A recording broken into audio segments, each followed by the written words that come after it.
Programa Em Cartaz, um oferecimento Topázio Cinemas. Olá! Mickey Mouse sem respeito com os fãs de O Rei Leão? Um termo pejorativo para se referir aos gays. Um escritor em um momento muito difícil depois de matar a esposa. Shakespeare para crianças. Uma animação bem bonita. Um ator e um diretor corajosos. No final, tudo isso fará sentido. Ou não. A penúltima quinta-feira do ano traz 2 novos filmes para os cinemas para a gente comentar aqui no Em Cartaz. Primeiro, a grande estreia da semana. Em Mufasa, o Rei Leão, nós vamos conhecer a história do primeiro encontro do pai do Simba com o Taka, um leão herdeiro de uma família real. É um belo início de uma relação que vai ser marcada por muita tensão e conflitos. O Rei Leão é uma das maiores minas de dinheiro da mina de dinheiro que é a Disney.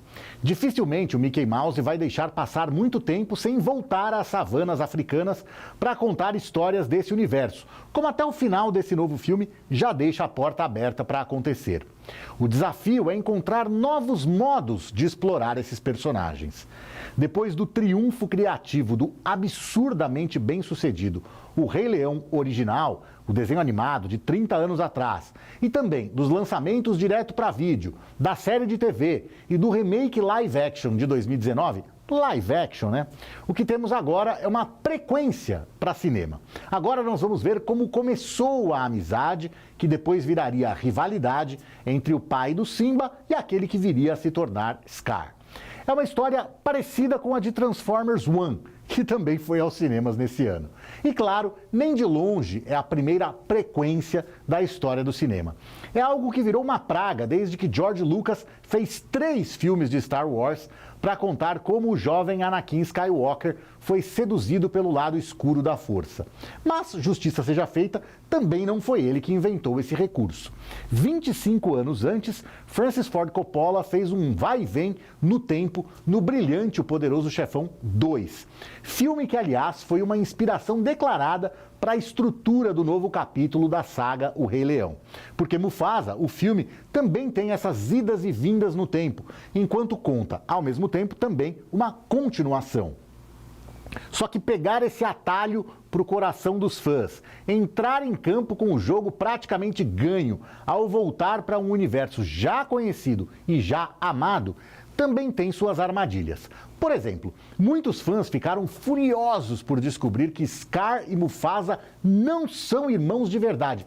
Nossa, que absurdo! Onde já se viu? Esse Mickey Mouse realmente não tem respeito nenhum pelos fãs. Como fica a vida desses fãs agora que foi feita essa revelação? Eu gostei muito de como a origem da relação dos dois, agora se sabe, né, irmãos adotivos, como ela começou. A construção dos dramas, lealdades e conflitos entre os dois encaixa bem com o que a gente já conhecia dessa história. Aliás, o modo como outros personagens históricos da saga cruza com a vida do Mufasa e do Scar, como Zazu e Rafiki, também é muito natural e muito bem contada. Outra crítica de muita gente depois da divulgação do primeiro trailer é de que o filme não teria alma. O diretor Barry Jenkins respondeu a uma dessas críticas, dizendo que não há falta de alma a respeito de O Rei Leão, que é uma história que há décadas é o primeiro contato das crianças com o luto, com Shakespeare, que também é uma inspiração clara, além de um poderoso veículo para a empatia. E eu concordo com ele, ainda que previsivelmente em uma produção corporativa desse tamanho, ele tenha tido pouca chance de colocar a sua própria personalidade no projeto. Justamente por conta desse tamanho todo, Jenkins pode ser considerado uma escolha surpreendente para o projeto. Ele é mais conhecido pelas séries de TV Cara Gente Branca e The Underground Railroad e por filmes pequenos em escopo de produção, como Se a Rua Beale Falasse, que concorreu a 3 Oscars, entre eles o de melhor roteiro adaptado, para o próprio Jenkins, e o de melhor atriz coadjuvante, para Regina King, que faturou o prêmio. E ele dirigiu também Moonlight, Sob a Luz do Luar, que teve 8 indicações e levou 3 estatuetas. Ganhou como melhor ator coadjuvante, Mahershala Ali, melhor filme, naquela baita confusão do envelope trocado, do anúncio de La La Land como vencedor, antes que descobrissem ainda no palco que o verdadeiro vencedor era o Moonlight, e melhor roteiro adaptado. para o próprio Barry Jenkins, que concorreu ainda como diretor. Mas, por incrível que possa parecer, dá para encontrar paralelos entre esse filme e Mufasa. Duas histórias de amadurecimento, de protagonistas tentando encontrar seu lugar no mundo. Talvez até ele mesmo tenha achado estranho o convite para comandar uma produção de 200 milhões de dólares. Ele conta que recebeu uma ligação do agente dele, dizendo que a Disney tinha mandado o roteiro para uma frequência de O Rei Leão. Sem sequer ler o roteiro, ele respondeu: acho que não vai acontecer. Mas aí a mulher dele, a também cineasta Lulu Wang, insistiu para que ele pelo menos lesse o roteiro. Ele fez isso durante a pandemia. Disse que achou que ia ler umas 5 páginas só. Quando chegou na 45, se virou para a mulher e disse: caramba, esse negócio é bom. Apesar disso, ele não gostou muito da experiência de trabalhar no filme. Ele disse algo como: não é a minha praia. Disse que ficou frustrado porque está acostumado a trabalhar de um jeito em que as coisas acontecem ali, na hora, com os atores, com o cenário, o figurino, as luzes. E em um filme como Mufasa, não é assim. Os atores gravam as falas em estúdio, mas os personagens são animais que vão ser animados depois. Apesar disso, ele disse que tentou ao máximo dar a sua cara para o filme, o que inclui longas tomadas. Algo que a Disney pediu para ele não fazer, com medo de que o filme ficasse lento. Mas, ao comparar o modo como ele gosta e costuma trabalhar e o modo de trabalhar nesse projeto, ele deu a sua opinião sobre uma discussão de se esse filme é ou não uma animação. Sim, porque muito se fala das versões em live action das clássicas animações da Disney. Só que o termo live action implica o trabalho com os atores interpretando seus personagens com os seus próprios rostos ali, na frente da câmera, cara na tela. Se não é assim, é animação. E aí, Barry Jenkins, é animação ou não é? Ele disse que definitivamente é animação. Ele falou que durante a produção ele ficou o tempo todo falando com, atenção, animadores, para dizer como ele queria que os personagens se comportassem. Então, sinto muito se eu quebrei a sua ilusão de que leões e outros animais sabem atuar assim tão bem e só precisam de um dublador humano para que eles possam, digamos, falar. É bem fotorrealista, é bem bonito, mas é animação.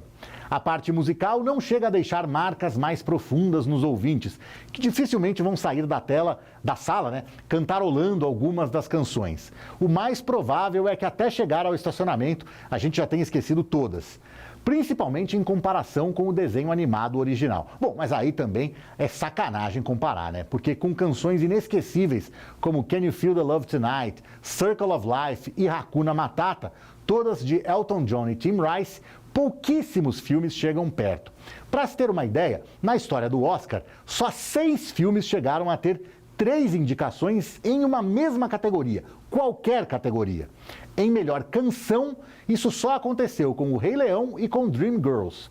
O lado negativo é que os votos do filme costumam ser divididos, o que abre caminho para que outro ganhe. Aconteceu com Dreamgirls, que perdeu para Uma Verdade Inconveniente, mas não com O Rei Leão, que venceu com Can You Feel the Love Tonight.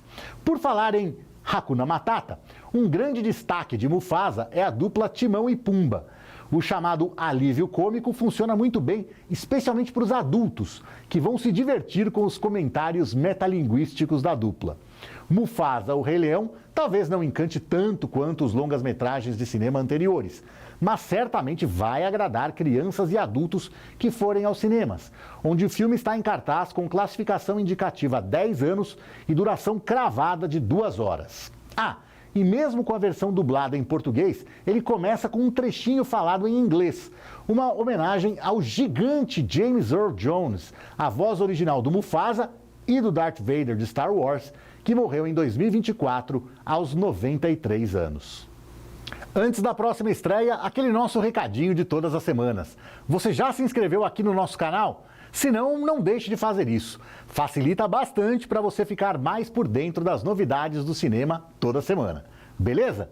Agora sim, nossa segunda estreia da semana é um filme que está indicado ao Globo de Ouro e que tem tudo para pintar entre os indicados ao Oscar. No caso, na categoria de melhor ator.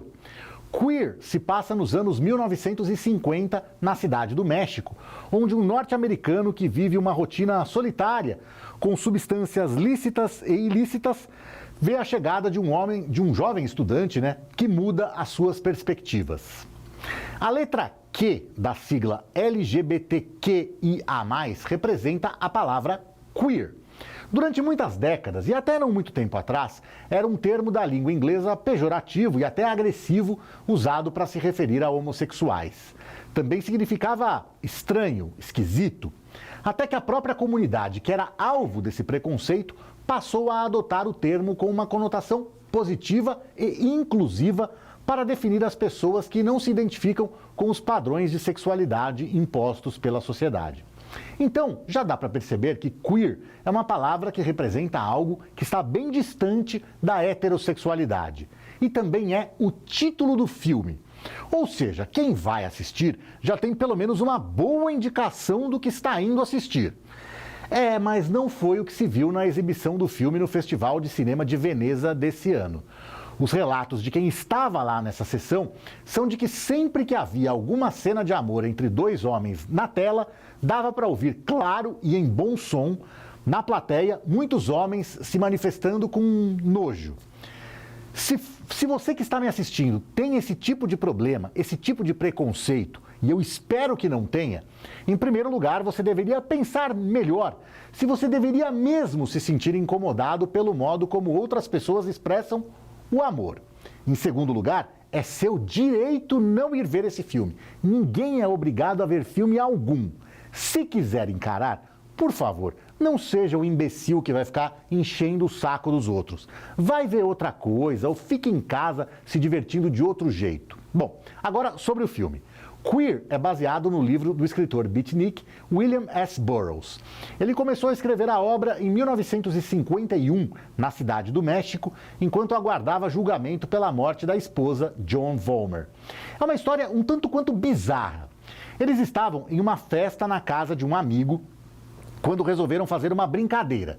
Ela equilibraria um copo na cabeça, enquanto ele tentaria acertar o copo com um tiro. Como se isso já não fosse perigoso o bastante, os dois estavam bêbados. Acabou em tragédia. O que não acabou foi o livro.